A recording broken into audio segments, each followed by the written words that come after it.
아직도 모르겠어. 괜찮을까? 뭐가 고민이야. 그냥 자보면 되지. 어머, 미쳤어? 미치지 않았습니다. 2주간 실사용 후 불만족 시 환불 가능한 쇼앤 침대니까요. 고객 만족을 향한 끝없는 노력, 믿을 수 있는 딴지마켓의 신강자. 침대에 대한 고민은 쇼앤침대에 맡기시고 여러분은 꿀잠만 누리세요. 이제 고민하지 마세요. 누워본 몸에게 물어보세요. 편안함을 파는 사람들 쇼앤침대, 딴지마켓에 있습니다. 주권자로서의 책임을 다합시다. 옛날에는 왕이 똑똑해야 나라가 편했습니다. 지금은 주권자가 똑똑해야 나라가 편하지 않겠습니까? 추종하는 시민에서 참여하는 시민으로 스스로의 위상을 바꿉시다. 시간의 벽을 넘어 광장이 시민들에게 전하는 노무현 대통령의 이야기, 대통령의 말하기, 위시다 마우스. 엄마, 나 가게 안 하고 싶은데. 너 가게 해봤니? 농식 만들어봤니? 인테리어는? 집기는? 일할 사람은? 운영은? 가게 자리는? 개그만! 너 돈이 있니?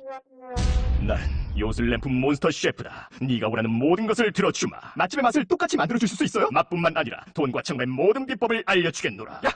이젠 걱정 고민 끝. 네이버 검색창에 몬스터 셰프라고 쳐주세요. 상담 문의 02-458-8838 몬스터 셰프. 엄마! 가글 했는데 입에서 뭐가 나왔어! 그거 올리덴탈 체크 가글이라 그런겨. 지금 쓰고 있는 가글, 사용 후 확인해보셨나요? 무색소, 무알콜, 무계면 활성제의 올리덴탈 체크 가글은 튀겨 나온 입안의 이물질을 눈으로 확인할 수 있습니다. 딴지마켓에서 판매 중입니다.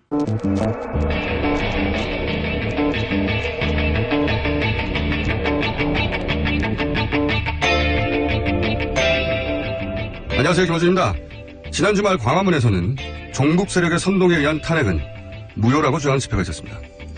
이날 등장한 구호 중 이런 게 있습니다. 군대여 일어나라. 계엄을 선포하라.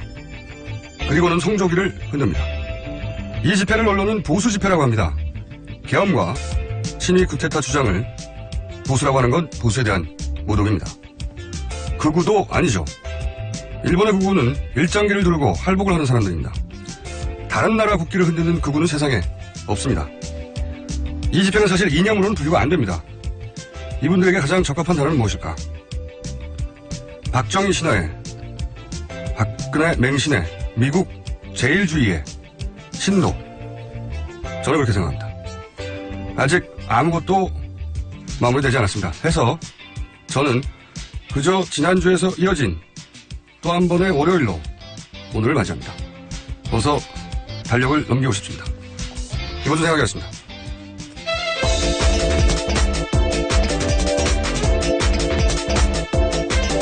자, 오늘도 시사인의 예, 김은지입니다. 네.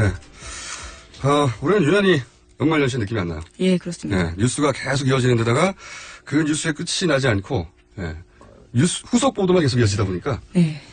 아직은 아무것도 끝나지 않았다. 그러다 보니까 더더욱이 2017년이 아니라 2016년 다시 1. 예, 12월 32일, 33일. 그런 느낌이요. 자, 첫 뉴스는요? 예, 새해 벽두부터 좀 의시의시한 뉴스 전해드릴 수밖에 없는데요. 이 박지만 이지 회장의 비서 주모 씨가 어제 집에서 숨진 채 발견됐다라는 뉴스입니다. 이 경찰 관계자에 따르면 유서는 없었고요. 외상이나 타살 흔적도 발견되지 않았다라고 합니다. 이 감기약이 식탁 위에 놓여 있었다라고 하는데요. 이 숨진 주 씨는 이지에서 18년 동안 일한 사람입니다. 알겠습니다. 유가족들은 저걸 원하겠죠? 국가수에서 예, 부검을 원하겠죠? 예, 오늘 실시합니다. 제가 예상해 볼까요? 심근경 경색, 심장마비 쪽이 아니겠는가 싶고, 예. 이분은 이제 박지원 수행비서 혹은 박지만, 예, 예. 네, 박지만 죄송합니다. 박지만 수행비서. 그 주식도 했던 걸로 제가 알고 있고. 예, 맞습니다. 이지 주식과 관련된 업무를 담당했었습니다. 그리고 사실 이분이 이제 오촌살인 사건에 발단이 된 신동욱 총재 청도살인 미수사건. 네, 이 재판에서 박지만 회장 측 증인으로 출석을 했었어요. 예, 2010년이죠. 예. 예. 근데 이제 민주당에서 지금 특검에 이 오촌 살인 사건을 재수사 요청을 했거든요. 예. 예. 그런 시점에 이 사건이 난 건데, 여기 대해서 제가 좀 할 얘기가 많죠. 짧게 예. 좀 짚고 넘어가면, 원래 알려지기로는 박영철, 박영수, 소위 이제 오촌 살인 사건의 두 사촌. 이분이 사망 당일날 황모 씨. 네. 예. 출소한 직후에 첫 라면을 먹다가 천식으로 갑자기 사망하신 분으로 알려진 황모 씨. 이 박영철, 박영수, 황모 씨 세 분 다 지금 고인이 됐는데 이 셋이 술을 마셨다고 경찰 조사에 나와 있어요. 예. 예.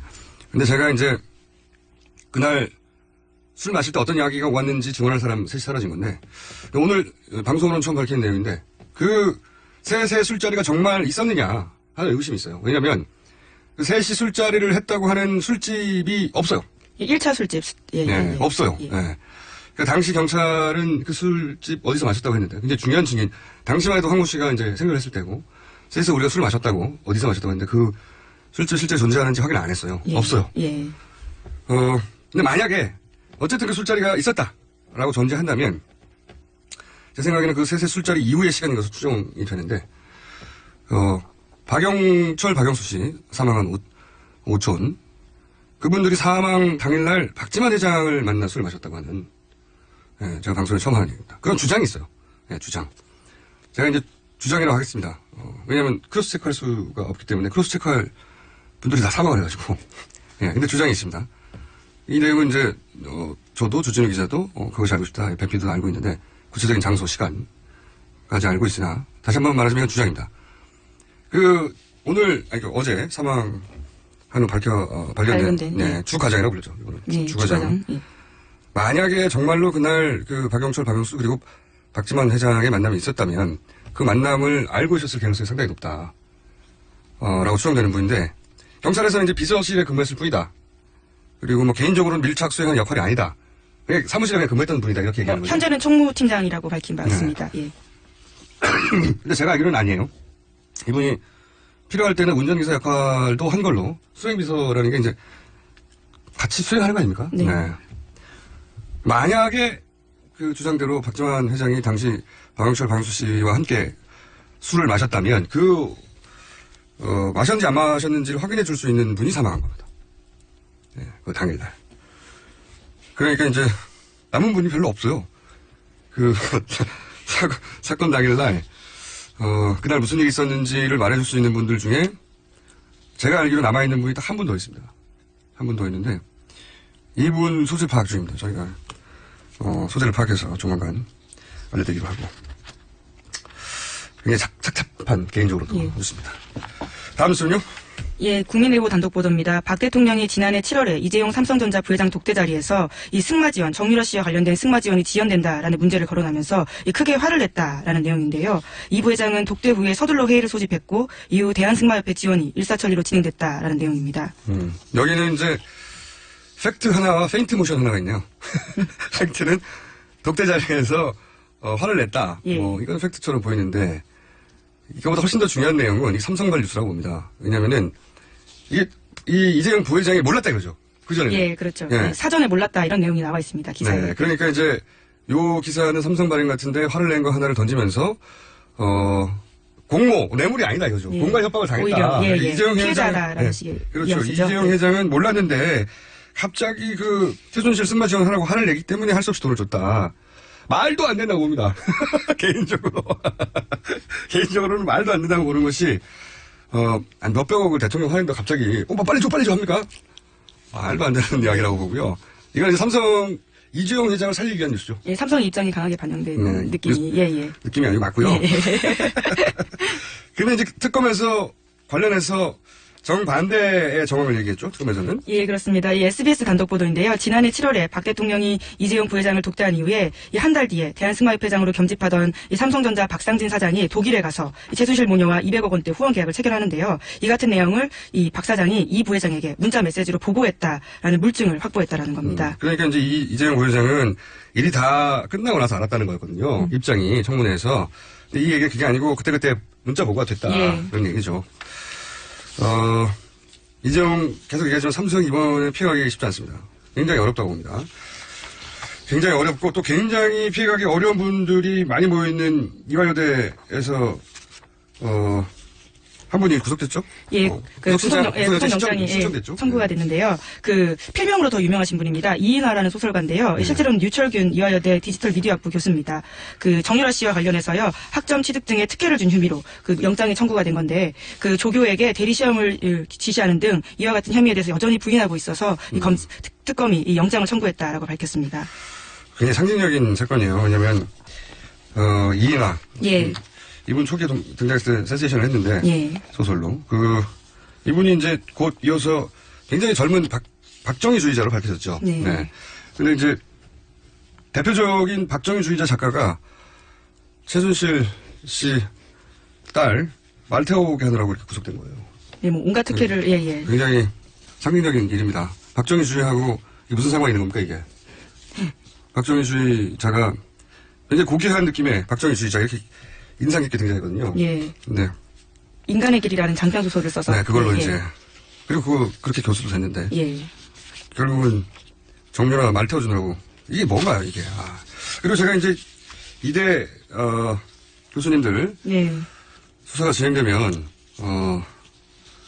그게 전혀 다른 세계가 펼쳐질 것이다 예. 전망하지 않았습니까? 저는 이분 한 분으로 끝나지 않을 것이다. 예. 예, 그런 얘기를 제가 드리고 싶어요. 청문회 때 특히 그 부인하거나 위증 의혹이 있는 교수님도 있지 않습니까? 예, 뭐 김경숙 뭐 교수도 그렇고요. 그리고 뭐 최경희 총장도 그렇고. 예, 예. 개인적으로 제가 조언 드리는데 한시라도 빨리 사실대로 털어놓는 게 좋다. 그게 그나마 불구속 기소되는 방법이다. 네, 어설프게 둘러대면 즉시 피의자 전환돼서 유철균 교수님 처형될 확률이 상당히 높다는 것을 교수님들이 알고 있는 세상하고 다른 세상이라니까요. 거기가 그렇게 넘어가지지 않아요. 참 제가 그 조언 드리는 겁니다. 빨리빨리 인정하시는 게 훨씬 더 나아요. 그리고 이제 김경수 전 대학장 예. 그 핵심 인사가 아니겠는가 예. 그 특혜 과정에서 하고 의혹을 받는 분이죠. 예. 이분이 이제 최순실 씨에 대해서는 학부형으로 알았다. 예. 겨우 작년 9월인가 예. 그 정도에 근데 전혀 다른 증언이 나왔어요. 예, 그렇습니다. 이 박건영 K스포츠재단 과장의 증언인데요. 이 최순실 씨가 김경숙 전 이화여대 학장으로부터 K스포츠재단 인사 추천을 받았고 또 김 전 학장을 가리켜서 영혼이 굉장히 맑은 분, 제가 좋아하는 분이다. 이렇게 말했다는 증언이 나온 겁니다. 그러니까 학부형이 아니라 따로 만나서 재단 본부장 인사 추천도 받고 예. 서로 굉장히 친하고 그런 학부형하고 누가 이런 일을 합니까? 예. 마치 잘 모르는 학부형 정도라는 식으로 얘기를 했는데, 단순히 학부모로 알고 지냈을 뿐이다. 이렇게. 예. 자, 이분도, 특검에 가서는, 전후 사정을 있는 그대로 말씀드리는 게 좋다. 예. 이게 전혀 다른 것이다, 거기가.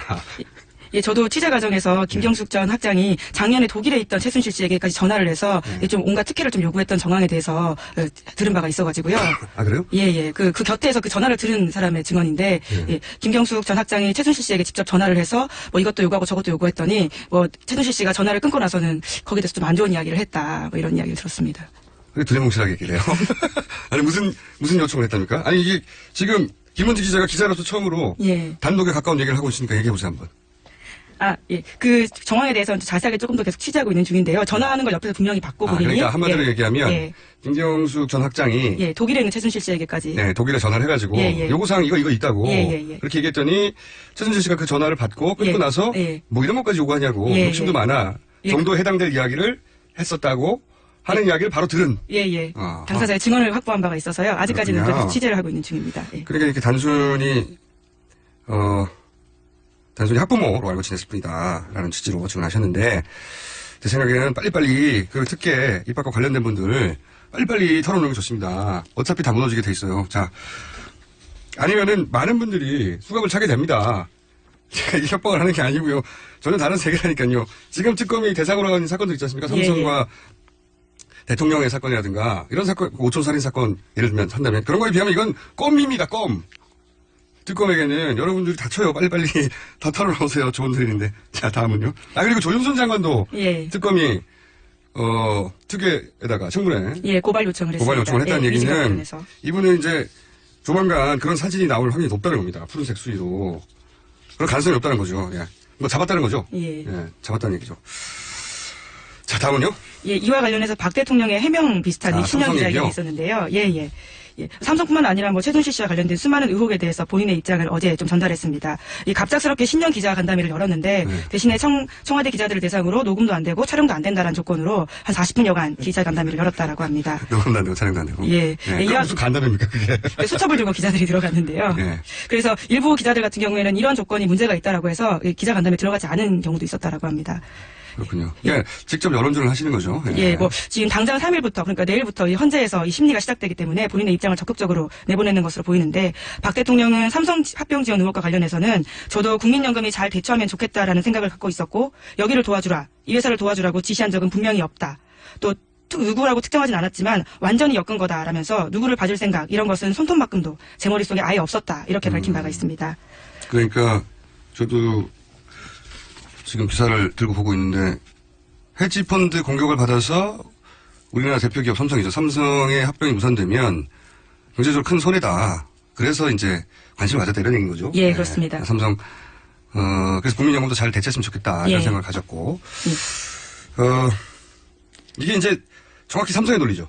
네, 그렇습니다. 네, 헤지펀드가 공격을 해서 이제 국익이 유출된다, 국익이 손실된다. 네. 근데 이제 이 이야기를 하면 기자들이 질문을 다시 했어야 돼요. 그 헤지펀드가 어디냐? 기억이 안 나셨을 거라고 보고. 그리고 어떤 공격을 했냐? 네. 왜냐하면은 당시 상황은 물론 헤지펀드가 약탈적인 펀드이긴 한데 당시 상황은 삼성물산의 주주로서 엘리엇이 예. 삼성물산 주식이 헐값으로 인수합병이 되니까 그러면 안 된다고 반응한 거거든요. 이거는 주주로서는 정상적인 반응이에요. 결국 이게 공격이 아니라 방어죠. 예. 자기 재산권을 보호하려고 하는. 공격이 아니에요. 그리고 제가 이제 이 기사를 일단 가장 이건 진짜 말이 안 된다고 생각하는 게 KD 코퍼레이션 부분이죠. 예, 그렇습니다. 네. KD 코퍼레이션 관련해서도요. 그러니까 중소기업 지원이었다. 그리고 최순실 씨가 그와 관련이 있어서 혜택을 받았는지는 자기도 보도 보고 알았다. 이런 이야기를 했습니다. 이게 말이 안 되는 건요. KD 코퍼레이션이 이제 가장 상징적인 사건 중에 하나예요. 예, 그 정유라의 동창 아빠. 그렇습니다. 예, 동창 아빠가 초등학교. 예, 예. 최순실 씨한테 납품 청탁을 한 거잖아요. 현대자동차에 우리 좀 예. 들어가게 해달라. 그러고 나서 이제 대가로 샤넬백을 받았다는 거니까. 예, 1,000만 원 가량의 샤넬백. 예.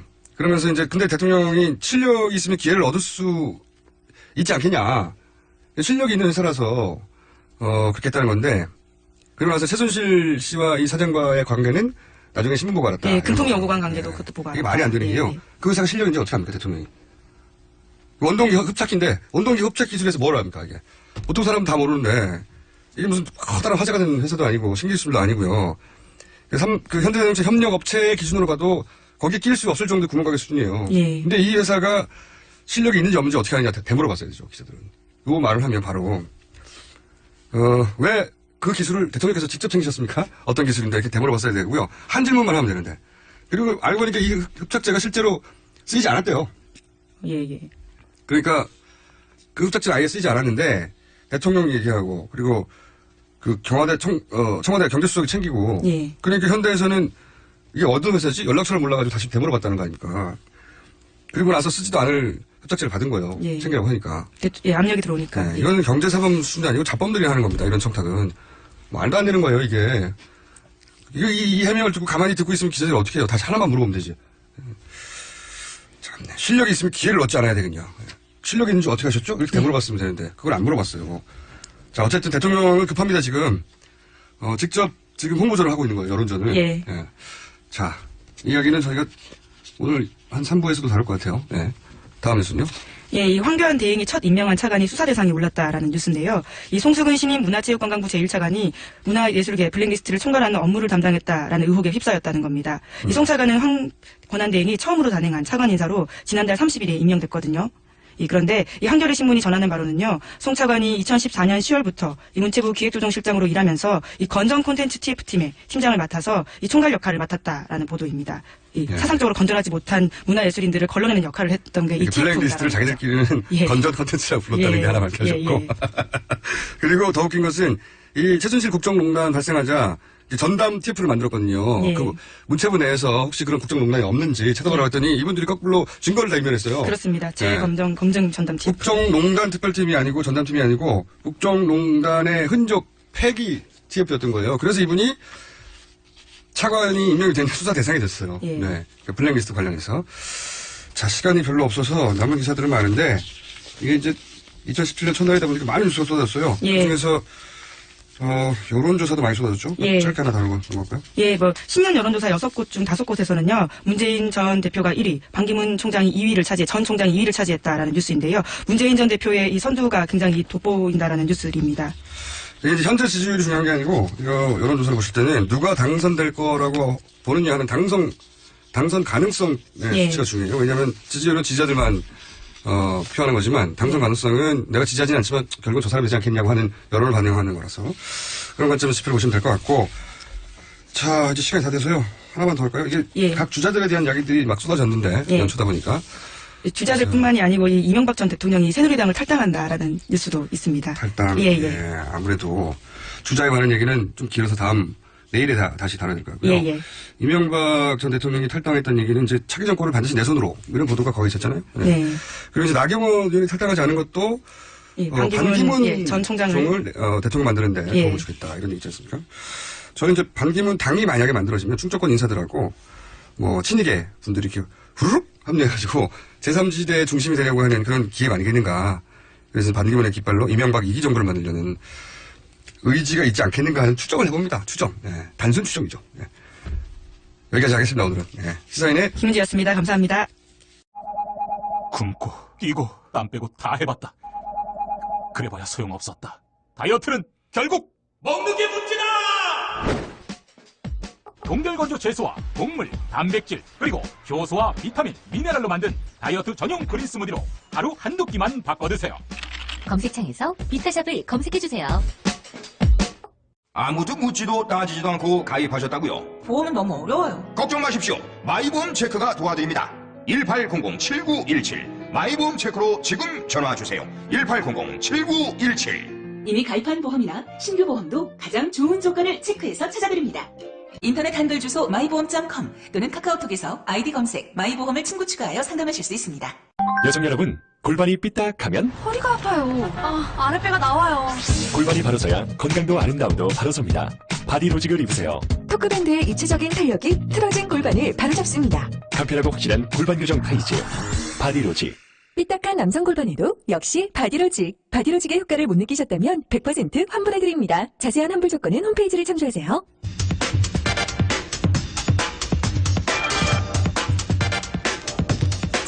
반기문 총장은 창당할지도 모른다는 뉴스에 새누리당은 분당되었고 국민의당은 제3지대를 이야기하고 있습니다.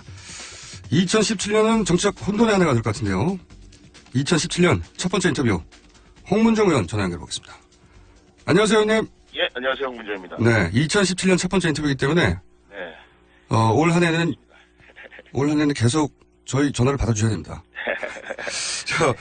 이게 좀 지난 얘기긴 한데 네네. 하도 화제가 돼서 이것부터 여쭤봐야 되겠습니다. 황영철 의원이 최순실의 남자들이라고 하지 않습니까? 의원님대로? 네. 동의하십니까? 아니, 본 사람도 없고, 본 적도 없고, 만난 적도 없고, 전화번호도 모르는데, 최순실의 남자가 왜 최순실의 남자죠? 그쵸? 그게 궁금해요. 왜 도대체 그런 얘기를 했는지. 직접 안다 이런 의미라기보다 최순실 국정농단을 이제 박근혜 대통령 가장 가까운 분들로서 그걸 막았어야 하는 책임이 있지 않냐. 이런 의미로 지적한 것 같은데요. 그런 지적에는 동의하십니까? 그렇게 얘기한다면 그렇게 얘기할 수 있다고 생각합니다만은, 예. 그거 자체도 사실은 동의할 수 없는 게요. 지금 많은 분들이 또 국민들이, 저런 일들이 있었구나 하고 이렇게 얘기하는 것처럼 저희들도, 저런 일들이 있었구나 이렇게 저희도 아무것도 모르고 있었던 상황이고요. 그런 식으로 따지면 황영철 의원도 최순실의 남자죠. 새누리당이 다 책임져야 될 사람들이고, 국회의원들이 다 책임져야 되는 거 아닌가 저는 그렇게 생각을 합니다. 이게 친박 비방 나눌 일이 아니라 새누리당 전체가 책임져야 되는데 네네. 비방은 책임 없다는 듯이 하고 나갔다. 좀 비겁하죠, 그런 의미에서는. 그건 제가 이제 비박계 한번 여쭤보긴 하고요. 예. 그런데 이제 최근에 임명진 비대위원장이 오시면서 이제 인적 청산 얘기를 하지 않습니까? 그러면서 조건을 얘기한 게 당대표나 네. 정부 주요 직책에 있었던 분들 이러면 딱 서청원 의원, 최경환 의원 이렇게 되는 건데 네네네. 어제 제가 보도를 보니까 서청원, 최경환, 윤상현, 조원진 이런 분들하고 의원님하고 함께 만나셨다면서요? 없었던 사람도 있고 그런데, 신년 인사, 서로 했습니다, 예. 그때 이 건에 대한 이렇게 소위 인적 청산에 대해서 서청원 의원이나 최경환 의원은 뭐라고 하시던가요? 어떻게 기사가 났는지는 모르겠는데요. 예. 그분들은 임명진 비대위원장께서 하시는 방법이 네. 정도에 어긋납니다. 정도에. 예, 그리고 이게 정당에서 마치 무슨 인민재판하는 식으로 사람들을 찝어서 어떻게 해라 저렇게 해라 하는 건 맞지 않는다. 그렇게 말씀하셨어요. 서청원 대표 같은 경우는 이렇게 저렇게 정리가 되면 그렇지 않아도 당을 떠나려고 생각하고 있었는데 하는 방식이랄까 아니면 떠나는 날이랄까 이런 것들을 그래도 본인이 이렇게 맞춰서 날짜도 정하고 이렇게 하려고 그렇게 생각하고 있었는데 좀 임명진 위원장께서 조금 너무하신 거 아닌가 그런 말씀들을 하신 것 같습니다. 예. 최경환 의원은 뭐라고 하시습니까? 최경환 의원도 아마 낙동강을 지키겠다고 이렇게 내려가 있는데 그리고 이제 제2선 후퇴를 이미 얘기했는데 그렇게 얘기했으면 됐지. 왜 내가 나가야 되느냐 이런 데 대해서 강한 불만을 표시했습니다. 예. 그러면 친박 인사들은 어떤 식으로 책임을 지는 게 바람직한 방식이라고 보십니까? 언론에는 사회봉사 이런 얘기도 나오던데. 네, 글쎄요. 이게 이제 다 국회의원들이고요. 그리고 우리가 이제 말하는 그 주류, 뭐 저희 당에서 이제 친박이라는 단어는 우리가 분당함으로써 항상 의미가 없다. 그래서 이제 친박이라는 단어를 안 써줬으면 좋겠다. 그럼 어떻게? 이제 당의 주류고 이제 새누리당이고 뭐 이렇게 얘기하는 거고. 주류, 예, 알겠습니다. 예, 그러면 그 과거의 주류들은 어떤 식으로 책임을 지는 게 맞는 방식이라고 보십니까? 네, 뭐 각자 뭐 생각하고 있는 방식이 있을 거고요. 예. 또 각자 그 책임이라는 것에 대해서 나름대로 느끼는 무게감이 있을 겁니다. 그러면 예를 들면 유승민 의원이나 김무성 의원은 뭐 당대표 원내대표 지내고 그 당시에 국정의 한가운데 있었는데 그런 사람들은 탈당했기 때문에 네. 이미 책임을 다 면하고 그분들은 아무 문제가 없는 사람들이냐. 이렇게 왜 지금 우리 당에서 그 뭐 책임의 경중으로 따지면 아주 책임이 경미하거나 아니면 실제로 이렇게 라벨은 붙어 있지만 그렇게 라벨 붙어 있는 것처럼 뭐 최순실의 남자다 이런 것처럼 거기에 그 상응할 만한 버금가는 그런 이른바 책임이 없는 사람들에게 마치 모든 사람이 책임이 있는 것 그런 사람들이 주로 책임이 있는 것처럼 얘기하고 뭐 이런 분들에 대해서 이런 것들에 대해서 상당히 이제 반발하는 분위기가 있었고요. 이제 당이 여러 가지로 수습을 해나가고 있고 나름대로 그 자정 노력을 하고 있는 지금 상황에서 우리 위원장께서 너무 이렇게 성급하고 또 어떤 면에 있어서는 좀 지나치게 당을 이끌어가려고 하는 거 아닌가라는 그런 걱정들을 했다고 말씀드릴 수 있습니다. 예. 새누리당에서 책임질 일들을 했었다라고 스스로 생각하는 분들이 비대위원장이 오시니까 그러면 비대위원장한테 부담을 주지 않기 위해서 뭐 하여간 낙동강 전선을 지키겠다 해서 이제 고향에만 내려가 있고 올라오지 않겠다 뭐 이런 분이 아니었겠습니까? 그래서 아마 이제 임명진 위원장의 그 분위기를 좀 이해하고 그렇다면 우리가 이렇게 협조하면 되겠다 뭐 그렇게 생각하셨던 것 같고요. 그런데 이제 우리 비대위원장이 생각하는 것과 본인이 지명됐다고 생각하는 사람들과 좀 생각이 좀 다르고 다르다 뭐 이런 말씀을 드리는 겁니다. 예. 그 이정현 전 대표는 이미 이제 본인이 탈당하고 뭐 정계 은퇴도 하겠다 이런 입장을 밝혔던 걸로 아는데 예. 그래서 제가 이제 어떤 생각을 했냐면 아까 서청원 의원도 본인 스스로 탈당할 그러니까 본인 정리하고 본인의 스케줄에 따라서 이런 생각이 있으셨다고 하셨고 그래서 제가 어떤 생각을 했었냐면 임명진 비대위원장 체제가 되기 전에 예. 이미 이제 당내에서 이런 상징적인 인물들은 이제 책임을 지고 물러나는 모양새 이런 모양새가 다 초반에는 얘기가 된 채로 임명진 위원장이 오신 게 아닌가 싶었거든요. 거기까지 맞는 거죠. 글쎄요, 그거는 뭐 임명진 위원장을 직접 모셔온 사람이 아니기 때문에 그 내용을 구체적으로 잘 모르겠습니다. 이제 그 우리 정우택 원내대표께서 삼고 초려해서 모셔온 걸로 알고 있습니다. 그리고 본인은 안 오겠다고 계속 그러시는 것을 우리 정우택 대표께서 그래도 이 새누리당을 위해서 또 대한민국 정치를 위해서 꼭 오셔야 됩니다. 이렇게 해서 이제 오신 걸로 알고 있거든요. 그래서 그렇게 안 오신다는 분을 모시고 오시면서 무슨 옵션을 달고 모시고 오기는 그렇게 쉽지 않지 않았을까. 그러니까 오히려 안 오시려고 하는 분을 사실은 서청원 의원이나 이정현 대표나 이런 분들은 이제 본인 스스로도 탈당하려고 한다 하니까 그 얘기를 듣고 그렇다면 임명진 위원장이 내가 그런 정리를 할 수 있겠구나 그런 역할을 할 수 있겠구나 생각했으니까 왔지 아무런 언질도 없이 그냥 왔을까 싶은데. 그러니까 뭐 정우택 대표께서 뭐라고 말씀을 하셨으리라고 생각을 합니다만은 지금 계속 말씀하시는 대로 우리 서청원 대표께서는 그렇게 이제 이게 정리되면 그 뭐 하여간 이런 과정을 좀 밟고 그리고 뭐 여러 번 그 말씀하셨거든요. 이제 내가 모든 책임인지 모르겠다. 그리고 이정현 대표는 뭐 지금 연락이 안 됩니다. 어디 시골에 계시다고 들었는데. 그래요? 그분 역시도 그 똑같은 심정으로 지금 하시겠다. 아마 그렇게 말씀을 하고 계시는 것 같은데 어떻게 심경의 변화가 뭐 우리 이정현 대표하고는 뭐 통화를 못했습니다만은 그 심경의 변화가 생기셨는지 뭐 이런 거는 사정이 변경이 생기고 또 임명진 비대위원장의 인적 청전 방식이랄까 아니면 말씀하신 그런 어떤 뭐 여러 가지 그 방법 시간 뭐 이런 것들이 좀 마음에 좀 안 들었지 않았나 그런 생각이 듭니다. 그럼 임명진 비대위원장이 자리를 지키지 못할 수도 있습니까? 그런 가능성도 제로라고 할 수는 없나요? 글쎄요. 뭐 저희는 그러니까 저희가 모셔온 분이고 또 저희가 어떻게 하든지 뭐 독배라도 마시겠다 뭐 이런 각오로 모셔온 분이기 때문에 이분이 당에서 그 뭐 여러 가지 그 내놓는 개혁안들 그리고 당에게 주문하는 것들 이런 것들이 이제 현실 정치에서 이분이 이제 정치를 하시는 분은 아니니까 잘 이야기가 되고 이해가 돼서 우리 임명진 위원장께서 본인이 이제 과업을 마쳤다 이렇게 생각하고 물러날 때까지 우리 당을 잘 개혁해 주시고 또 당의 새로운 그 뭐 보수 정권 창출을 위해서 열심히 노력하시겠다 이렇게 말씀하셨으니까 그런 일들을 해 주셨으면 좋겠다 그런 생각에 변함이 없습니다. 그런 생각에는 변함이 없지만 비대위원장을 스스로 물러나거나 뭐 이럴 가능성도 없진 않군요. 정치는 뭐 생물이기 때문에 뭐 모르겠습니다. 이제 지금 처음 와서 첫성으로 하신 말씀이고 또 지금 지목됐다고 생각하는 뭐 당사자들이 여러 가지 반응을 내놓고 있기 때문에 우리 임명준 위원장께서 이제 그분들을 만나서 대화하고 또 그분들의 처지랄까 아니면 지금 우리 당이 처한 정치적 현실이랄까 뭐 이런 것들을 잘 이해하고 대화하겠다 이제 이렇게 말씀하셨기 때문에 조금 두고 보시죠 뭐. 예.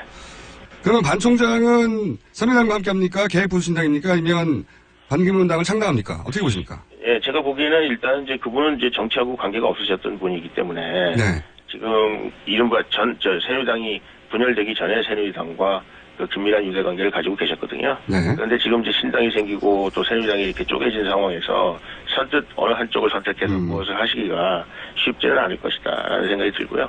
이제 당분간은 와서 제3지대에서 관망을 하시겠죠. 제가 보기에는 이른바 그 새누리 우산, 옛날에 그 새누리가 이제 가지고 있었던 그런 모든 영역을 다 동원을 해야 그 반문재인 구도로서의 선거가 가능하리라 저는 그렇게 생각하거든요. 예. 어제 어디 여론조사를 보니까 문재인 후보가 반기문 후보에 비해서 상당히 앞서 있는 걸로 이렇게 나와 있고 네. 지금 전체적으로 분위기가 여당이 지금 대통령이 탄핵된 상태에서 여당 자체가 상당히 어려운 여당 후보로서 상당히 어려운 상황 아니겠습니까? 그래서 반기문 총장을 에워싸고 있는 반기문 대통령을 열망하는 사람들 입장에 있어서는 무엇이 가장 반기문 후보에게 좋은 일인가 뭐 이런 것들을 고민하지 않겠습니까? 제가 보기에는 어떻게든지 그 반문재인 구도에 있는 그런 새누리당뿐만 아니고 새누리당 우산 속에 있는 사람들뿐만 아니고 심지어는 더불어민주당이나 아니면 뭐 국민의당이나 뭐 이런 데 있는 사람들까지 총망라해서 이 선거를 치르자면 쉽지 않겠다 이런 생각이 들고요. 어떤 형식이든지 간에 이 모든 사람들이 가장 손쉽게 그리고 마찰을 안 일으키면서 선거운동하고 또 힘을 합칠 수 있는 방법이 뭘까 이걸 연구하지 않을까라는 생각이 들고요. 그래서 선뜻 뭐 새누리당 저희는 저희 당으로 왔으면 좋겠습니다만은 선뜻 새누리당으로 온다든지 아니면 신당으로 간다든지 그런 일은 없지 않을까 저는 그런 생각을 합니다. 이제 긴 말씀하셨는데 두 가지를 제가 다시 여쭤보고 싶은데 말씀하신 거 듣고 우선 원래 새누리당과 이제 가깝다고 하셨는데 반기문 총장이 이제 지금의 분당 일이 있기 전에는 네네. 그러면 과거 언론에서 소위 이제 친박 후보처럼 분류가 됐었는데 네. 그때 당시의 기준으로 보자면 그렇게 분류하는 게 맞았었습니까? 저희는 뭐 저희하고 가깝다고 생각할 수밖에 없었던 것이요. 그분이 이제 대통령에 대해서 관심이 있고 또 보수적 정치관을 가지고 있고요. 그리고 이제 아시다시피 더불어당에는 문재인은 강력한 후보가 있어서 거기서 어떻게 후보가 되기는 어려울고 난망하고 국민의당은 안철수라는 후보가 있기 때문에 거기서 또 후보가 되기는 난망하고 또 그분들하고 경쟁한다는 것 자체가 그분에게는 상당히 부담이 많이 될 수밖에 없지 않느냐.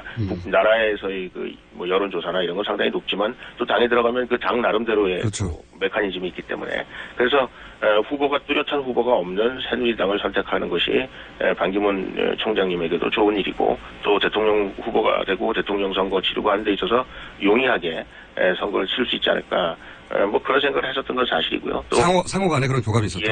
예, 그렇죠. 그리고 새누리당 입장에서는 반듯한 대통령 후보가 없는 상황에서 반기문 후보가 온다 그러면 저희로서는 하나로 뭉치고 또 대통령 선거를 또 치를 수 있는 용이하게 치를 수 있는 그런 좋은 후보감이다 이렇게 생각했던 건 사실입니다. 알겠습니다. 또 한 가지 질문은 지금 이제 새누리 우산이라고 표현하셨는데 그렇다는 얘기는 현 새누리당과 지금은 이제 분당에서 나간 개혁보수신당 이분들이 결국은 대선 국면이 무르익으면 반기문의 기반에 모일 수밖에 없다 다시 이런 인식이신 거죠? 개혁보수신당도 계속 반기문 그거 있지 않습니까? 네. 그리고 저희도 많은 의원들이 반기문이 오시면 여러 가지 어려움이 있었던 것들을 치유하고 대선을 우리가 잘 치를 수 있지 않을까 이렇게 기대하고 계시기 때문에 그런 측면에서 보면 개혁보수신당이나 우리 새누리당이나 다 똑같이 생각하고 있어서 반기문 총장께서 당을 이렇게 하나로 만든 촉매제가 될 가능성이 있다 저는 그렇게 생각합니다. 알겠습니다. 그런 전망이시고 한 가지 또 여쭤보자면 예. 거기에 더해서 이제 더불어민주당의 아마도 비문 흔히 말하는 비문 세력 그리고 이제 국민의당에서 이제 지금 호남계 쪽에서 적극적으로 개보수신당과 연대는 가능하다 소위 3지대 말하고 있는데 이 3지대라고 칭해지는 지대에서 모이게 되는 정치 세력도 결국은 반기문 깃발 아래에 다 모일 수밖에 없다. 네, 뭐 현실적으로 지금 문재인 후보가 7분 응선, 8분 응선을 넘고 있지 않습니까? 그래서 만약에 문재인 후보 대통령 되는 거를 저지할 생각이 있는 사람들이 있다면, 그리고 문재인 후보가 대통령 돼서는 안 된다 이렇게 생각하는 사람들이 있다면, 결국은 가장 그 문재인 후보를 꺾을 수 있는 유일한 대안이 반기문 총장이다 이렇게 생각할 수밖에 없고요. 그러면 제가 보기에는 거기는 뭐 안철수 후보가 있기 때문에 국민의당에는 그렇고 비문 계열의 더불어민주당 분들도 제가 보기에는 합류할 수 있으리라고 생각하고요. 그래서 아주 우리가 말하는 그랜드 코올리션을 할 수 있다. 저희는 그렇게 믿고 있고 또 그렇게 되지 않으면 이번 선거는 상당히 반기문 총장에게도 굉장히 쉬운 선거가 될 뻔했는데 굉장히 그 만만치 않은 그 건곤일척의 대선이 되지 않을까 그런 생각을 합니다. 보수 입장에서는 그런 식으로 대연정, 대연대를 해야 될 것이다. 네네. 한 가지만 더 여쭤보겠습니다. 이게 예. 비문, 그러니까 물론 더불어민주당 내에도 문재인 대표는 안 되나라고 하는 분들이 있고요. 네네. 소위 비문이라 불리는데. 그리고 김종인 전 대표도 그런 생각을 하시는 것 같은데. 네네. 이분들도 결국은 힘을 합칠 수밖에 없지 않겠냐 이렇게 말씀하셨는데 혹시 김종인 전 대표하고도 교감이 좀 있었습니까? 이런 문제의식에 대해서? 뭐 이것에 관해서 뭐 저희가 구체적으로 네. 뭐 김종인 대표는 뭐 저희가 옛날 그 대통령 선거할 때부터 모셨던 분이고 저희가 가깝고요. 뭐 국회에서도 자주 뵙고 뭐 이런저런 말씀을 나눕니다만 구체적으로 이런 얘기는 시작을 안 했습니다만은 이제 반기문 그 총장께서 귀국하시고 대선 전국으로 바로 들어가면 제가 보기에는 김종인 같은 분은 충분히 그리고 당연히 어떤 면에서는 반기문 총장에게 관심을 갖고 있으리라고 생각합니다. 충분한 관심. 근데 뭐 예를 들어서 민주당 대표가 지금 가능성으로 이제 문재인 대표가 높으니까 된다고 전제하면 근데 자당의 대표가 아닌 분을 지지하려면 탈당해야 되는 거 아닙니까? 뭐 김총희 대표 같은 분은 옳다고 생각하시면 뭐 탈당하는 것 해서 뭐 국회의원직을 상실한다든지 뭐 이런 거에 대해서 뭐 전혀 개념 안 하시는 분이라고 저는 생각합니다. 저도 그렇게 생각하는데 예. 탈당 가능성도 있다고 보시는 거군요. 예. 저는 뭐 충분히 문재인 대표보다는 제가 보기엔 훨씬 반기문 총장에게 그러니까 인간적인 그런 말씀을 드리는 게 아니고 정치적인 스펙트럼으로 볼 때 더 가깝게 계실 분이고 그분이 오신다면 뭐 아주 반기문 총장에게는 뭐 엄청난 플러스 알파가 되는 거라고 생각합니다. 알겠습니다. 오늘은 여기까지 하고요. 네. 시간이 아쉬운데 저희가 또 모실게요. 네, 새해 복 많이 받으십시오. 네, 새해 복 많이 받으십시오. 감사합니다. 네, 감사합니다. 예. 지금까지 홍문정 의원이었습니다. 이 시각 교통정보입니다. 올림픽대로 하남 방면으로 사고 처리 끝났고요. 김포 방면으로도 한강대교 목간 지점에서 있었던 사고가 조금 전에 막 처리가 끝났습니다. 구리 암사대교부터 밀리고 있는데요. 여의 상류나들목까지 가는데 1시간이 넘게 걸리고 있습니다. 강변북로도 토평에서 마포까지 진행이 어렵고요. 서울 외곽순환고속도로 구리에서 판교 방면으로 구리 남양주요금소에서 상류나들목 사이 광암터널에서 서하남, 성남 부근이 밀리고 있습니다. 퇴계원에서 서하남까지 가는데 40분 정도가 걸릴 것으로 보입니다. 이 시각 교통정보였습니다.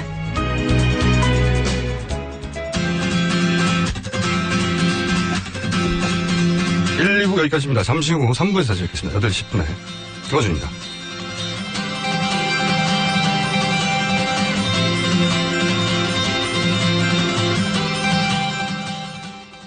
매물아 어디로 가니 물어보면 강물 따라서 가고 싶어서 강으로 가고 강물한테 물어보면 강물아 흘러 어디로 가니? 그러면 넓은 세상 보고 싶어 바다로 간다. 바다를 포기하지 않는 강물처럼 부딪히는 모든 것들을 배우며 사람과 사람의 작은 만남이 모든 변화의 시작임을 응원했던 사람 신영복. 당신이 그립습니다. 신영복 선생님 일주기 추모도서 만남 신영복의 말과 글 도서출판 돌베개. 똥은 싸고 다니냐? 미치도록 싸고 싶다. 빅동의 추억. 미국 장사랑! 구렁이똥 이뻤다. 장이 살아야 내 몸이 산다. 혈중 콜레스테롤 개선과 배변 활동에 도움을 주는 건강기능식품입니다. 빅동의 추억. 미궁 장사랑. 지금 검색창에 미궁 장사랑을 검색하세요. 이건 제가 써보니까 효과가 있는 것 같아요. 미 항공우주국 나사에서 우주인들의 비상식량으로 쓴다는 남미 최고의 완전식품 마카 플러스 한국에서 가장 비싸고 귀한 식품이라는 산삼 플러스 거기에 한국인이 좋아하는 녹용까지 일단 이 세 가지를 모두 넣은 제품이 나온 거니까 마카 산삼 녹용 대박 좋은 건 다 있네. 031-323-2559 영암네이처 YHNATURL.com 맛있어. 너무 맛있어. 와, 아삭거리는 소리 들려? 와, 진짜 맛있다. 이 김치 어디에서 샀어? 김치 어디서 샀냐면 화 뭐? 무슨 김치라고? 그러니까 어디 김치냐면 바로 뜸들이지 말고 빨리. 도대체 어디 김치야? 화통김치. 화통김치라고. 국내산 재료로 100% 자체 생산하는 화끈하게 통하는 화통김치. 얼른 검색해서 사 먹어.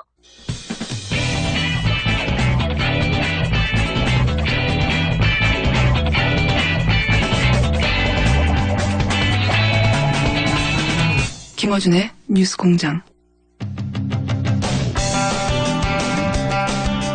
뉴스공장 두 번째 인터뷰 시간입니다. 개혁 보수신당이 어제 박근혜 대통령 신년 간담회에 대한 논평을 내놨습니다. 개혁 보수신당 대변인 장재현 의원님 있습니다. 안녕하세요, 의원님. 예, 안녕하세요. 제가 대변인 될 줄 알았어요. 아니, 할 사람이 없어서 했어요. 저희 예선의원 여성밖에 없는데, 네. 아무도 안 하신다고 그랬어요. 네. 아니, 뭐 더 많이 있었어도 의원님이 대변인 되셨겠죠. 아닙니다. 자, 저희가, 요 앞 시간에 다른 이야기 전에 이거 한번 여쭤봐야 될 것 같습니다. 홍문정 의원이. 네네. 이 대선이 무르익으면 결국은 이제 새누리 우산이라고 표현하던데, 네. 지금 새누리당과 개혁보수신당 포함해서 결국은 다 반기문 깃발아래 다 모일 수밖에 없다. 네. 이게 이제 다시 합당을 하지 않더라도 힘을 모아 네. 같은 목표를 향해 갈 수밖에 없다. 이렇게 표현하시는 거 네. 어떻게 보십니까? 근데 그거는 새누리당의 희망사항 같고요. 예. 새누리당이 지금 임명진 비대위원장께서 하시고자 하는 인적, 물적 청산, 이런 것들이 가능하다면 같이 할 수 있다고 봅니다. 첫째는, 인적 청산이거든요. 지금까지 박근혜 정부를 이렇게 만들고, 또 국정농단을 최소한 방조하고, 또 새누리당의 어떤 분열을 조장했던 그런 발언을 한 분들이 당을 나가주고, 두 번째는 새누리당이 가지고 있는 모든 재산을 국가에 헌납하고 재창당 수준으로 간다면 지금 우리 신당 세력과 같이 할 수 있죠. 다만 새누리당이 그러한 송골탈퇴의 모습을 보이지 않으면 저희는 개혁적 보수의 기치를 내걸고 왔기 때문에 그렇게 한 명의 대선 주자를 중심으로 다시 모인다? 그거는 너무 정치공학적이고 저희들이 하고자 하는 정치와 다릅니다. 이거 두 가지 조건이네. 우선 소위 친박, 진박 이렇게 불리는 분들이 전면적으로 탈당해야 하고. 그렇습니다. 네. 그리고 지금 재산은 정당성이 없으니 국고 헌납해야 되고. 그렇습니다. 사실은 우리 국민들께서 새누리당 공범이라고 하는데 그 재산을 가지고 기득권을 누리겠다? 그거는 말이 안 되지 않습니까? 둘 중에 하나만 되면요, 의원님. 아닙니다. 그건 같이 할 수 없습니다. 왜냐하면 저희들 같은 경우에 지금 모든 자기의 소중물을 틀어서 지금 창당 작업을 마련하고 있거든요. 새누리당도 그런 마음을 가지고 모든 완전히 새롭게 태어나는 그런 모습으로 가자는 게 저희 주장입니다.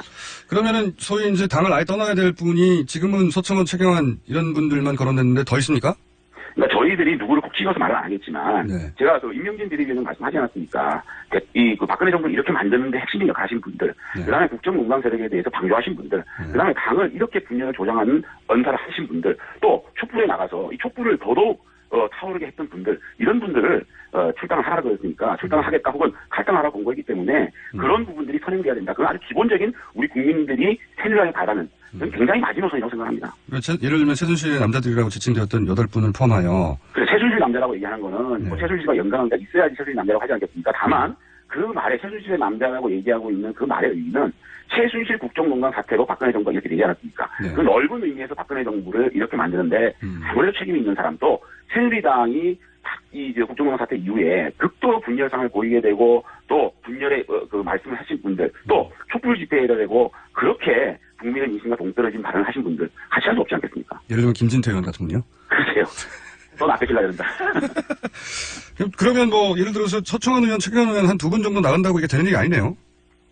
그 정도를 가지고 우리 국민들이 새누리당이 환골탈퇴를 했다, 계획을 했다고 말씀하실 수 있을까요? 그런 얘기를 인정할 수 있을까요, 국민들께서?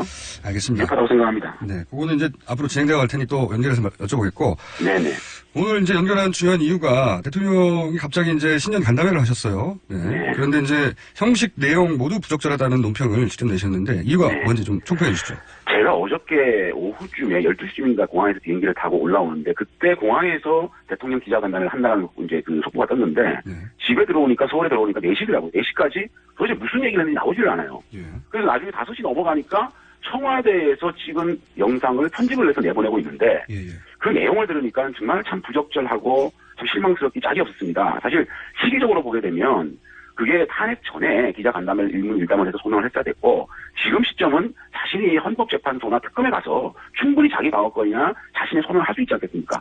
굳이 탄핵된 상황에서 대통령께서 기자간담회를 해서 이렇게 병역을 일관한다는 시기가 맞지 않고요. 아까 말씀드린 형식적으로도 아니 무슨 그러면 전체적으로 뭐 카메라 들어갈 수 있게 하든지 카메라하고 노트북 전부 기자들이 못 갖고 들어갔다는 거 아닙니까? 그것도 납득이 안 되고 내용적으로도 전면 부인을 하지 않았습니까? 그러니까 대통령께서 이 국정농단 사태에 대한 인식을 어떻게 하고 있는지 정말 저는 확실히 알게 됐는데 정말 모든 혐의에 대한 전면 부인은 일단 특검에서 규명돼야 될 것 같고 대통령께서 인식이 우리 국민들의 눈높이와 전혀 따라가지 못하는 과거에 머무르지 않았냐 싶어서 굉장히 부적절했고 좀 실망스러운 그런 담화였다고 생각합니다. 기자간담회라고 생각합니다. 네, 형식도 그리고 시점도 내용도 다 부적절했다고 보시는 거군요. 그렇습니다. 그게 사실 그 국민적인 눈높이에서 아니 제가 몇 가지 예만 들어볼게요.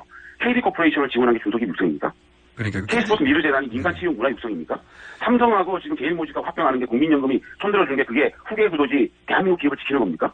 차은택이 무슨 몇 명 장차관들 추천한 것이 일반적인 추천입니까? 그러니까 이런 인식 자체가 국정농단을 정말 본인이 중심에 있었다는 얘기에 저는 반역법이라는 생각이 들거든요. 어떻게 국민의 눈높이와 이렇게 동떨어진 인식을 하고 계신지. 그럼 3차 담화에서 조기 퇴진하고 조기 대선하겠다는 말씀을 왜 하셨는데요? 그럼 전면적으로 자신의 어떤 혐의를 부인하고 있다면 굳이 대통령 3차 담화에서 자신의 인지를 줄일 이유가 뭐가 있냐고요. 그렇죠. 그럼 이 탄핵 자체가 전반적으로 대통령께 덮어 씌우기, 쉽게 말해 엮어서 탄핵을 시키거나 말씀하시는 겁니까?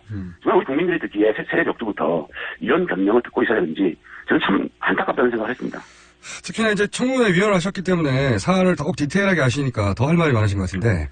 네. 그 KD 코퍼레이션 얘기부터 하셨는데, 이게 KD 코퍼레이션에 대해서 잘 모르시는 분들을 위해서 왜 이것이 대통령의 소위 소명, 본인은 이제 훌륭한 회사라서 지원한 것이다라는 취지로 말씀하셨는데. 아니, 근데 이제 이게 뭐 창조경제의 대표적인 기업으로 해서 집중적으로 육성해가지고 그 기업이 일반적으로 펀딩을 해서 망한 회사 아닙니까? 그게 한 기업에 특혜를 준 거지, 이걸 중소기업 육성이라고 생각하고 있는 거 아닙니까? 그러니까 상식적으로 이것이, 그러니까 인식 자체가 대통령께서 한마디 하시는 거, 그 기업 참 좋지 않아요? 이 말씀 자체가 아랫사람들이 듣기에는 어느 정도 큰 무게감을 가지고 있는지 본인이 아셔야 되는 것이고, 그 대통령 자리의 엄중함을 본인이 모르시고 계신 거 아니냐. 지금 안종범 수석께서는 얼마 전까지만 해도 저 모든 것을 대통령께 지시해서 자신은 그 지시를 이행한 것밖에 없다라고 얘기하는데, 그러면 K스포츠 미래재단 같은 경우에도 지금까지 기업들은 전부 다 진술을 그렇게 하고 있지 않습니까? 자신의 기업이 불이익을 받을까 봐서 돈을 냈다. 그럼 그거하고 대통령은 기업들이 선전됐다는 인식하고 그 인식의 괴리가 대통령과 국민과의 인식의 괴리를 같이 하고 있는 부분이거든요. 그래서 참 이런 인식을 하고 계신 데 대해서 국민이라는 사람은 참 안타깝고, 어쨌든 빨리 이런 사태가 더 벌어지기 전에 특검에서 빨리 이 사실을 규명하는 것이 저는 도리라고 생각합니다. 알겠습니다. KD 코퍼레이션 제가 여쭤본 이유는 실력이 있다면 기회를 얻을 수 있지 않겠느냐 이런 차원으로 말을 했다라고 말씀하셨는데, KD 코퍼레이션이 실력이 있는지 어떻게 아느냐 사실은 되물어봐야 될 질문인 것 같은데, 이 부분은 어떻게 생각하십니까? 이 세월호 7시간에 대해서도 굉장히 집중적으로 청문회장에서 질의를 하셨던 분으로 7시간에 대해서도 이렇게 말했거든요. 대통령으로서 할 일을 다 했다. 어떻게 보십니까? 근데 우선적으로 본인이 계속 다 지시를 보고를 받고 지시를 꼼꼼하게 했고, 한치의 오차가 없었다는 말씀을 하시는데, 그럼 왜 지금까지 2년 동안 아무런 말씀을 안 하시고, 거기에 대해서 얘기를 안 했고, 또 헌법재판소에서 법률 대리인들이 대통령에서 기억을 못 한다는 말씀은 또 무슨 말씀인가요? 엊그저께 헌법재판소에 나가가지고 대통령 법률 대리인들이 그런 말씀 하지 않았습니까? 대통령께서 세월을 당일날 기억을 못한다고. 그런데 갑자기 이틀 만에 기억을 하신가 꼼꼼하게 하셨다고 그러는데, 좋습니다. 어저께 이것은 팩트다는 말씀 하시지 않습니까? 이것은 팩트다 해서 다 밝혔다는 말씀 하시는데, 8시 52분에 사고가 났습니다. 9시 19분에 텔레비에서 뉴스 속보로 온 국민이 세월호 사건이 아니라 알았습니다. 근데 대통령은 10시에 서면 보고 받고, 처음으로 이 사실을 인지하고, 10시 15분에 전화로 구두짓을 합니다. 1시간 8분 만에 대통령이 인지했다? 이것이 대통령께서 제대로 한 겁니까? 저는 그 부분이 이것은 팩트다를 100% 믿는다고 치자고요. 100% 우리가 인정한다고 치자고요. 그럼에도 불구하고 이 지금 대통령의 행동은 정말 잘못됐고 무능 아니면 직무유기 아닙니까? 그 부분이 가장 분노스러운 것이고, 지금 사실 이 부분도 이것을 팩트라고 제가 100% 믿는 전제하에 말씀을 드린 거지만, 앞으로 이 오전 시간에 있었던 일들은 저는 특검에서 사실상 좀 밝히지 않겠느냐. 이를테면 김영재 피부과에 가서 저희들이 김영재가 시술했다는 당일날 장모의 의무 기록이 허위라는 게 증명되지 않았습니까? 이런 부분들과 또 대통령의 얼굴에 대한 사진, 이런 것들이 자세히 보게 되면 또 뭔가 열쇠를 풀릴 수 있다. 그리고 이영선, 윤전추만 확실하게 신문을 하고 알리바이를 대고 또 그들이 또 진술을 하게 되면 저는 풀린다고 보고, 그래서 제가 말씀드리는 겁니다. 청문회에 이 세월호 7시간을 안봉근, 정호성, 윤전추, 이영선, 구승성 요 5명만 불러서 신문할 수 있도록 하면 저는 그 열쇠는 풀릴 수 있다고 생각합니다. 이건 어떻게 보십니까? 그 대통령이 이제 영향조사가 뭐 그렇게 큰 죄냐, 사적 영역인데 이렇게 말씀하신 부분에 대해서 어떻게 평가하세요? 그래서 그 말씀에 대해서 또 그 말씀대로 일리는 있습니다. 사실 그러한 영향주사를 대통령께서 맞는다는 게 큰 문제가 없는데, 그렇다면 대통령께서 왜 지금 그 얘기를 하시는지, 또 의무실장은 왜 그런 영양주사제를 대통령께서 처방한 거를 그렇게까지 하루 종일 부인하다가 밤 10시 반이 돼서 자신의 말실수로 그게 진술이 하게 됐는지, 그게 무슨 말이냐면 대통령 의무실에 있었던 여러 가지 처방이나 이런 것들의 진술의 신뢰성을 깨는 부분이거든요. 오히려 그런 부분에 대해서 일찍 그럼 대통령께서 이런 것들을 가끔씩 또 피곤하실 때 했다라고 했으면 그 신뢰성이 나올 텐데, 그걸 끝까지 부인했던 이유는 뭔지 그거부터 좀 말씀해 주시면 좋겠습니다. 지금 한마디 바로 잡자면 의무실장이 대통령에게 처방했다고 하는 것은 말실수가 아니라 의원님이 끌어내신 거죠, 직접. 네. 그렇죠. 끝까지 계속적으로 이제 그 진술을 거부를 하고 아니라고 하다가, 그래서 하루 종일 왜 위증을 하다가 밤 밤늦게 말실수로 이렇게 얘기를 하는지 그 부분이 납득이 안 된다는 거죠. 자기 자랑할 타이밍입니다, 의원님. 의원님이 끌어내신 거죠, 그거는. 네. 아니죠. 네. 그러면 그 얘기는 제가 충분히 알겠습니다. 형식 내용도 다 문제가 있다고. 근데 이제 지금 1차 탈당이라고 해야 될까요? 여하간 네. 탈당하신 분들 이외에 네. 예를 들어서 함께 하기로 했던 나경원 의원이 본인은 반기문 총장을 돕겠다. 그리고 이제 충청 지역도 반기문 총장이 나오라고 하면 가겠다. 이 2차 탈당이 있을 수도 있을 것 같은데 그분들은 지금 개혁보수신당이 아니라 반기문 당을 만들려고 하는 것 같은데요. 아닌가요? 일단은요. 저희들이 34분이 나연했는데 29분, 김연아 의원까지 30분이 지금 함께 행동을 하고 있는데 몇 분 정도는 사실은 지역구와의 소통이 시간이 좀 모자란다는 말씀을 하셨고 경기도에서 몇 분, 또 인천, 경북, 경남 비례대표 4분 정도에 5분 정도 1월까지 상당한 어떤 의원님들이 저희와 합류할 계획을 가지고 있고요. 그다음에 나경원 의원 같은 경우에는 사실은 그 신뢰 문제에 있어서 조금 유승민 대표와의 어떤 트러블 때문에 본인이 유승민 대표가 유승민 당이 안 된다는 확신이 있을 때 넘어오겠다는 약속을 하고 스테이한 부분인데 다만 그런 것들이 몇몇 의원님들이 뉴스공장에 나와가지고 좀 사실은 뭐 좀 감정적인 선을 건드린 부분이 있어가지고 다만 이제 나경원 의원 같은 경우는 그런 것들을 좀 잘 고리를 푼다면 저희와 합류할 거라고 보고요. 다만 충청권에 있는 분들은 아무래도 반기문 총장께서 와서 어떤 행보를 하냐에 따라서 틀려지겠죠.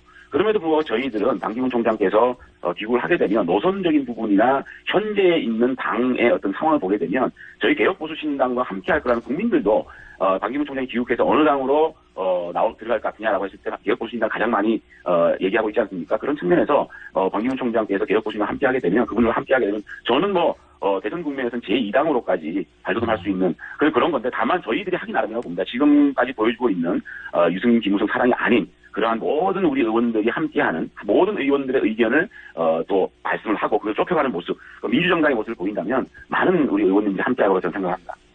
유승민 대표와 나경원 의원이 무슨 트러블이 있었습니까?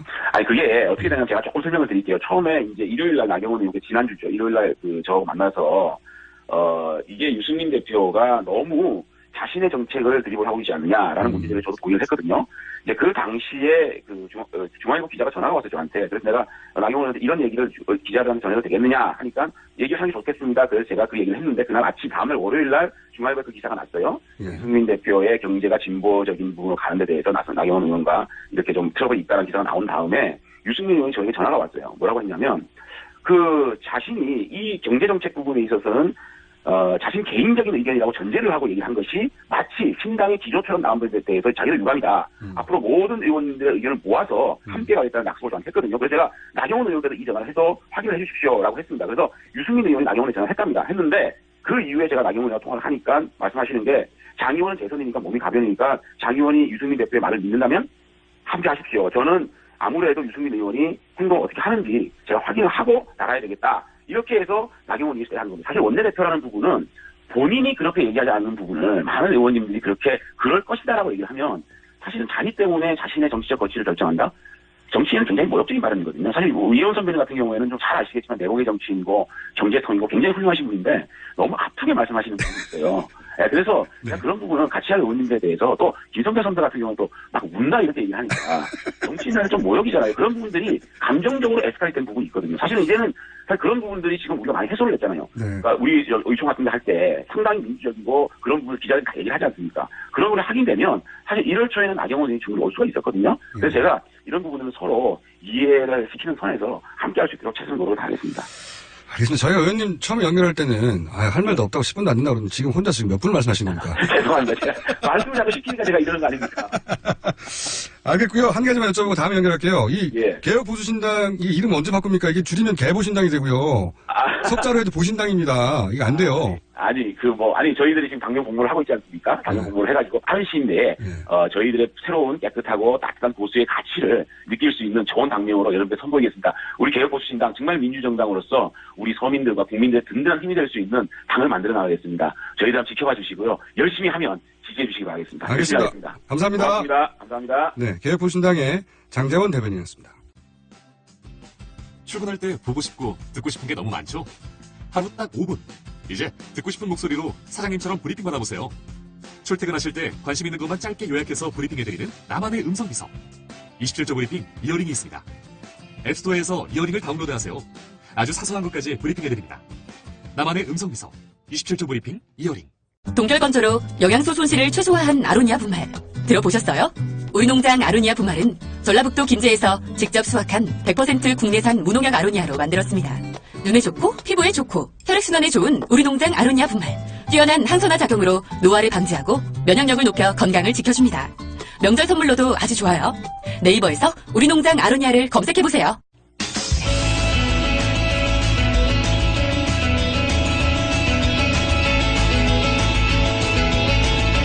헌법재판소가 내일 첫 변론기를 시작으로 탄핵 심판에 들어갑니다. 언제쯤 그리고 어떤 결론이 나올지 헌법학자이신 고려대학교 장영수 교수님 전화 연결됐습니다. 안녕하세요, 교수님. 예, 안녕하세요. 네, 국민들 입장에서 가장 궁금한 건 무엇보다 이게 언제쯤 나오려나 결과가. 물론 뭐 지금 예단할 수는 없지만 여러 가지 사정상 고려를 해보면 대충 이 정도 되지 않겠나 하는 전망들이 있지 않습니까? 어떻게 보십니까? 예, 지금 뭐 전망들은 다양한데 제가 생각하기에는 가장 가능성이 높은 건 아무래도 이제 3월 13일 이정미 재판관이 퇴임하게 되거든요. 네.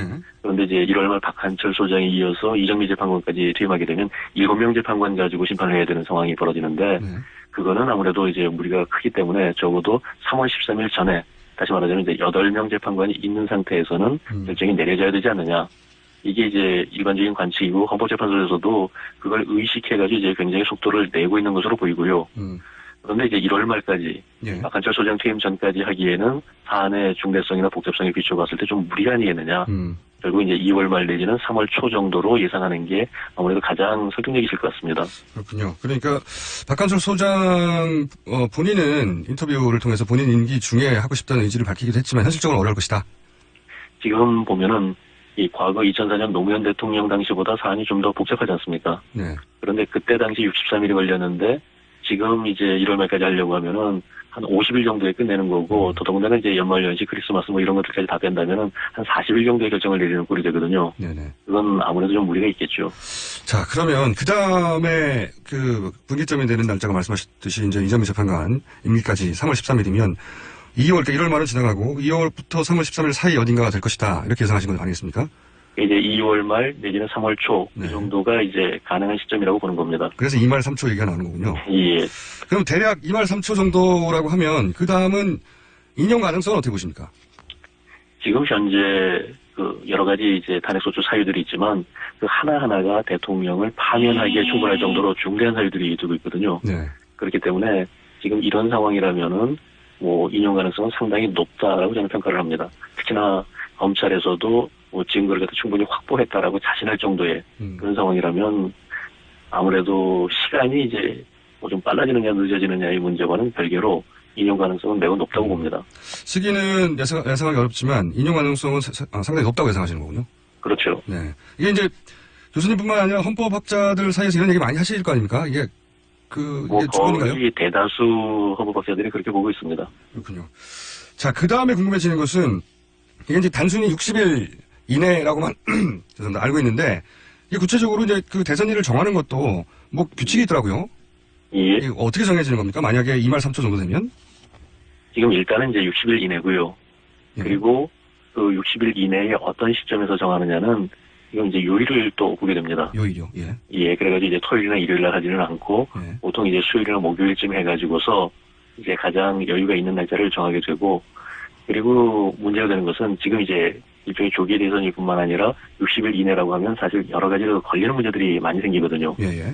당장 현재 공직에 있는 분들 같은 경우에 있어서는 90일 이전에 이제 공직을 사퇴를 해야 되고 그렇기 때문에 이제 60일 뭐 결정이 딱 된 그 순간에 사퇴하면 벌써 시간적으로 문제가 생기는 그런 것들도 있기 때문에 뭐 탄핵 예정이 이제 뭐 언제쯤 이제 결정이 나올 것 같다는 것이 좀 예상이 되는 순간에는 뭐 현재 공직에 있는 분들 뭐 예컨대 뭐 시장이나 지사나 뭐 이런 것들 하고 계시는 분들은 그 공직을 먼저 내려놔야 되거든요. 그리고 그런 것 때문에 60일이라고 하는 것은 60일 이내라는 문구성으로 본다면 뭐 20일 이내도 가능하고 30일 이내도 가능하겠지만 60일을 거의 채우는 그런 쪽으로 결정을 할 수밖에 없을 것으로 보입니다. 그러면 2말 3초라면 4말 5초가 예상되네요. 그죠? 아니죠. 대선이? 맞습니다. 4말 5초로 이제 봐야 되겠죠. 근데 이 4말 5초도 단순히 4말 5초가 아니라 이제 이게 보통 수요일 같은 날로 정해지니까. 예. 4월달 말에 수요일이거나 아니면 5월달 초에 수요일을 잡고 싶어도, 근데 또 5월달 초가 되면 그 어린날로 시작해가지고 그 붙어있는 연휴가 많지 않습니까? 그것도 고려해야 그렇죠. 되고요. 예. 아, 이게 언제가 될지 정말 모르는 상황이네요. 하지만 3월 5초 정도로 예상하면 맞지 않겠나 이렇게 보시는 거죠? 예, 그렇죠. 일단 탄핵 결정이 이 말 다음주에 내려진다면 뭐 대선은 그렇게 될 수밖에 없으니까요. 알겠습니다. 그럼 한 가지만 더 여쭤볼게요. 박근혜 대통령이 이제 어제 긴급히 기자간담회를 자체를 했습니다. 그러면서 이제 아마 탄핵 사유에 해당되는 조목들에 대해서, 항목들에 대해서 본인의 반박을 내놓고 싶었던 것 같은데, 예. 이런 반박들이 탄핵 심판에 영향을 미칠 수 있습니까? 일종의 소명 같은데? 기본적으로 달라질 것은 별로 없다고 보입니다. 지금 대통령이 헌법재판소에 출석하지 않겠다는 의사를 갖다가 확실하게 밝혔고요. 예. 그리고 그동안 대리인단을 통해 가지고 여러 가지 주장들이 나오고 있지 않습니까? 예. 그리고 이제 대리인단에 있어서도 탄핵소추 사유에 대해서는 뭐 어느 것 하나 없이 전부 다 부정하는 네. 그런 입장을 취하고 있고, 대통령이 기자회견에서 얘기를 한 것도 그것하고 다르지 않습니다. 물론 이제 개별적인 한도 대리인단 안에 있어서도 의견이 조금 엇갈리는 부분이라든지 대통령과 얘기가 이제 조금 잘 안 맞는다 이런 지적들도 일부 나오고 있지만, 전체적인 논조에서 본다면은 뭐 다를 바가 하나도 없고, 결국 헌법재판소는 이 뭐 대리인단이 주장한 것이든 대통령이 이제 얘기한 것이든 그런 것들을 갖다 이제 그대로 따라가기보다는 그동안 확보된 증거들을 분석을 해가지고 그 말이 맞는지 틀리는지를 갖다 이제 검토해야 되는 그런 상황이거든요. 알겠습니다. 그러니까 현재에 영향을 거의 줄 수 없다 이런 말씀이신 것 같네요. 결국 헌법재판소 결정에 영향을 주는 것은 그동안 확보된 증거들이죠. 예. 그렇다면 오히려 특검 수사는 영향을 줄 수 있겠군요. 지금 2월 28일이 1차 종료 기한인데 이 결과는 심판에 영향을 줄 수 있다고 봐야 됩니까? 이제 수사 결과 자체라기보다도요. 이 수사에서 확보된 증거들이 영향을 줄 수 있겠죠. 왜냐하면 수사 결과가 곧 재판 결과는 아니거든요. 심리를 할 때 확실하게 확보된 증거나 물증들이 재판에 영향을 줄 수 있다. 이 헌재. 그렇습니다. 예. 알겠습니다. 오늘 여기까지 하고요. 이 사안은 저희가 아마 몇 달 동안 계속 여쭤볼 사안이 많을 것 같으니까 또 연결하겠습니다. 오늘 말씀 감사합니다. 예, 감사합니다. 네. 지금까지 헌법학자 고려대학교 장영수 교수님이었습니다.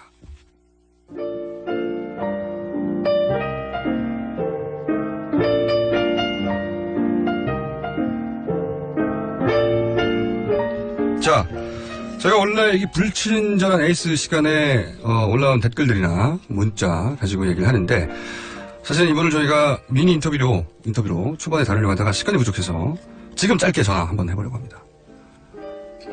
아닌가요? 네. 그렇군요. 지금이 아니군요. 제가 저희 제작진이 준 글들을 안 읽다 보니까 좀 이따 마지막 시간에 누구를 만나려고 하냐면 촛불 집회 수화 통역사가 뜨거운 반응을 얻었었어요. 네, 이분을 저희가 짧게 인터뷰해보려고 합니다. 자, 그 외에 댓글 많습니다. 네, 박지만 비서 사망 기사 무섭네요. 이런 내용도 굉장히 많고요. 예, 공장장님 종이 너무 부스럭거려요. 이사님 말씀하신 겁니까? 네, 가끔 들려드리겠습니다. 그 외에도 간담회 반응이 많았네요. 네, 자, 불친절한 에이스 노래도 계속되겠고요. 인터뷰 하나 예고했습니다. 여기까지입니다.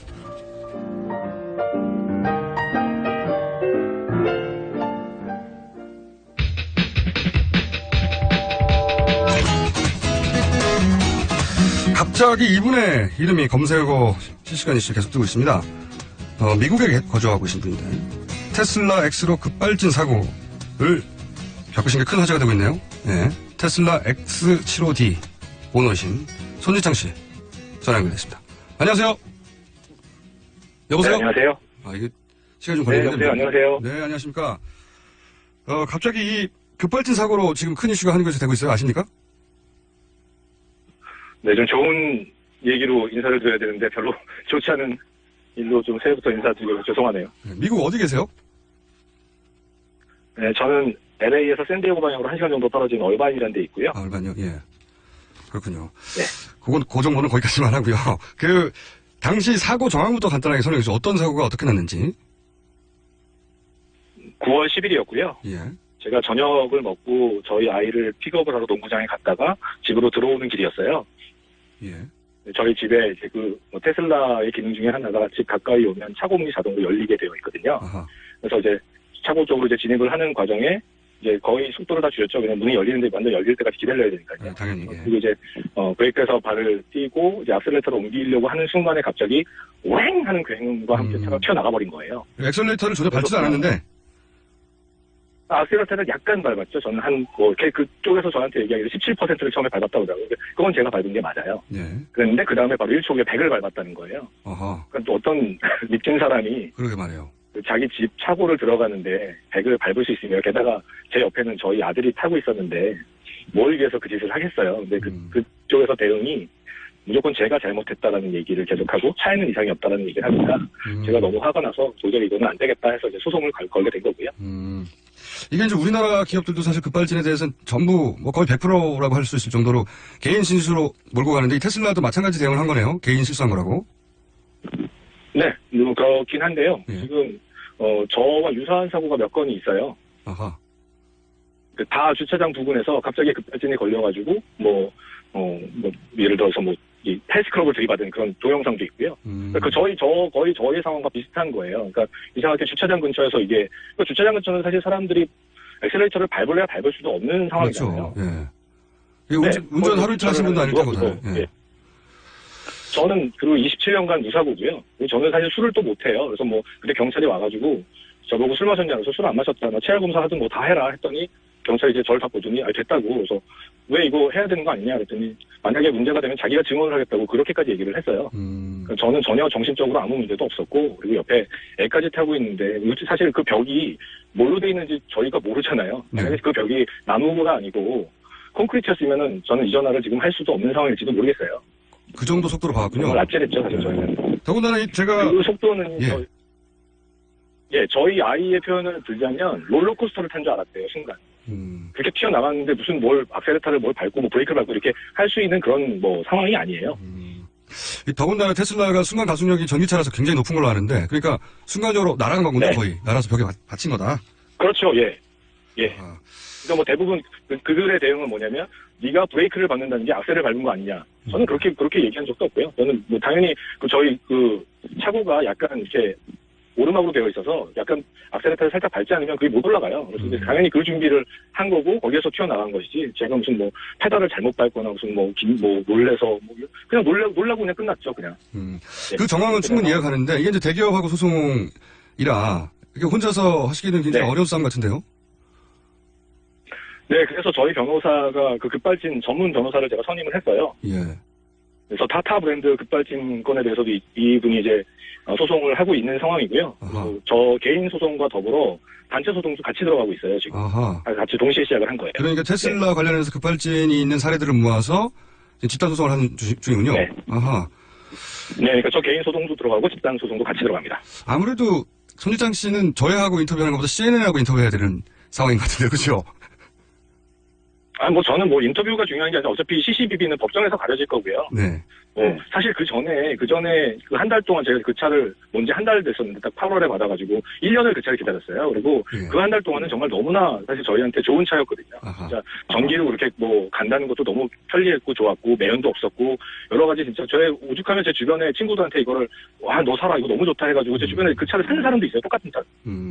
네, 그 정도로 제가 이게 홍보를 하고 다녔던 사람인데 그 사고를 딱 겪고 나니까 그 다음에는 저 차를 고쳐서 탈 수도 없고요. 그래서 차는 그대로 지금 증거로 방치를 해놓고 있는 상황이고요. 저거를 고친다고 한들 제가 어디다 팔겠어요? 팔아서 만약 그 사람이 사고 나면 저는 어떻게 살까요? 그러니까 그런 것도 저는 할 수도 없고 그래서 그냥 그대로 그냥 방치를 해놓은 거고 저쪽에서는 그러니까 제가 처음에 로이터 통신인가 어디서 기사가 났어요. 이런 사람이 소송을 했다. 이렇게 이제 기사가 나니까 그쪽에서 이제 당연히 다른 기자들이 물어봤을 거 아니에요. 그러니까 거기에서 제가 유명인의 지위를 이용해서 자기네들한테 페이먼을 요구했다. 이런 식으로 기사를 또 낸 거예요. 그래서 제가 너무 기가 막혀서 내가 손해본 부분에 대해서 너희들이 어떻게 대상할 것이냐라는 얘기를 제 변호사가 이제 했던 거고요, 처음에. 네. 그리고 이제 그런 부분들을 이제 너희들의 입장을 밝혀라라고 얘기를 했던 부분인데 그리고 이제 제 신분을 밝혔던 건 이 사람이 이상한 사람이 아니고 제대로 저기 한 사람이고 이렇게 해서 이제 얘기를 했던 건데 그거를 갖다가 그런 식으로 이제 매도를 하니까 제가 더 화가 났던 거고요. 그러면 그냥 이건 소송으로 가야 된다. 이제 그렇게 결론을 낸 거죠. 개인 소송을 넘어서는 집단 소송이 될 것 같고 이건 앞으로도 테슬라 워낙 화제 회사니까요. 앞으로도 계속 화제가 될 것 같고 그 화제 중심에 어떻게 하다 보니까 손지창 씨가 있게 된 거네요. 그래서 한국에서 뉴스가 됐겠지만 앞으로 미국에서도 큰 뉴스가 되겠군요, 이게. 이쪽에서도 계속 기사는 나오고 있고요. 그 기사가 이제 그런 식으로 나오니까 굉장히 좀 저희는 어이가 없죠. 사실 한국에서야 많은 분들이 알아주시지만 여기서는 저는 무명인 중에 하나잖아요. 알겠습니다. 근데 그런 식으로 약간 비아냥거리는 기사가 나서 저도 좀 화가 났죠. 예. 저희가 이 뉴스는 계속 주목하겠고요. 그때마다 급발진 뉴스는 한국에서 큰 뉴스니까요. 더군다나 올해 테슬라가 수입된다고 하니까. 오늘 말씀 감사하고 소송 진행되면 다시 연결하겠습니다. 오늘 말씀 감사합니다. 네, 감사합니다. 네. 저희가 배우 손지창 씨와 전화 연결했었습니다. 큰 사고였네요. 네.